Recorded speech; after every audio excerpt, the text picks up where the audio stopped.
হোক তাকে, তাহলে সেই ব্যক্তির উপরে আল্লাহ যাকাতকে ফরজ করে দিয়েছে।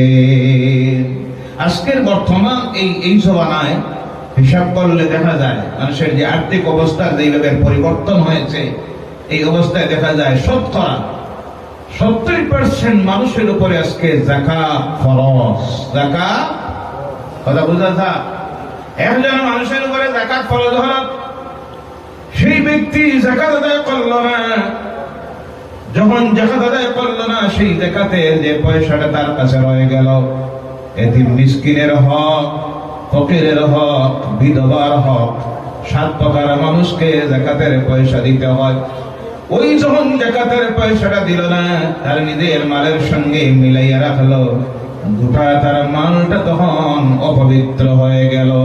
এখন ওই মাল থেকে যদি খায়, দান খয়রাত করে, কুরবানি দেয়, হজ